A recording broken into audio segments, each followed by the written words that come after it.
William Perth gripped the steering wheel as the old truck rattled along the potholed road.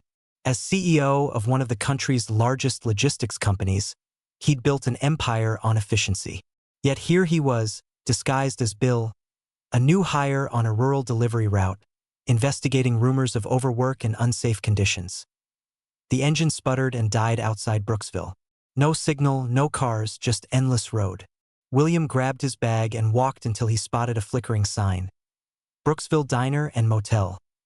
Inside, a young woman named Lori looked up from behind the counter. "You lost." "Truck broke down," William replied. "Any mechanics?" "Closest one's in Millerton, 20 miles east. Old Joe might look in the morning." As they talked over coffee and pie, William learned Lori had been working at the diner for years since her husband passed, leaving her with debt and bills. "I've got dreams," she said softly. "I'd love to open my own cafe someday, but right now it's just survival." William listened, chest tightening with guilt. Here was someone who embodied resilience, yet her struggles reminded him of the people his company had failed. The next morning, Joe arrived to patch up the truck. While waiting, William helped Lori at the diner.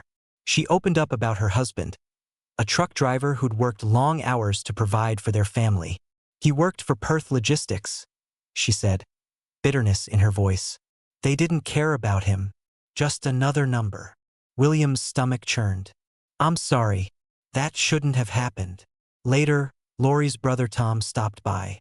He was a truck driver too, and soon shared stories of long hours, poor pay, and constant pressure. "It's the way they treat us, like we're disposable. You make one mistake and you're out." William sat in silence, thinking about policies he'd signed off on from his office. He'd never considered the human cost. That night, lying awake, William made a decision. The next morning, he found Lori at the diner. "I need to tell you something. My name isn't Bill. It's William Perth." Lori's eyes widened. "As in the CEO of Perth Logistics?" "Yes. I came here to see what life was like for our drivers. And what I've seen has changed me." He explained his plan to offer her a remote job and overhaul the company's policies. Fairer treatment for drivers. Better support for families. Lori studied him. "You think this fixes everything?" "No," William admitted. "But it's a start." Slowly, she nodded. "Okay, I'll take the job. But don't think this means I trust you. I don't expect you to, but I'm going to earn it." Back at corporate, William called an emergency board meeting. He outlined his plan.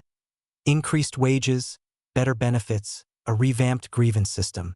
The debate was heated, but William held his ground, speaking of Lori, her husband, and countless employees who'd been failed.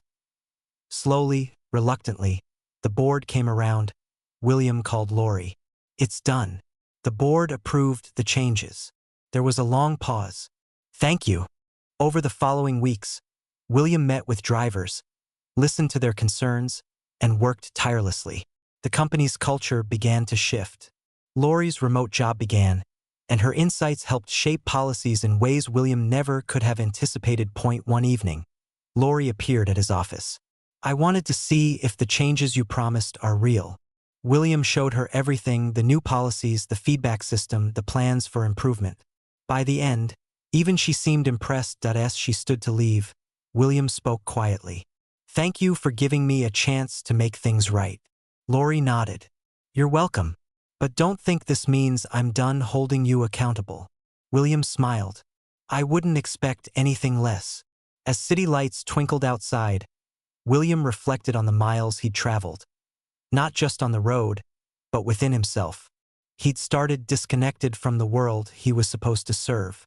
But now, thanks to a broken-down truck and a chance encounter, he was finally beginning to understand what it meant to lead with purpose.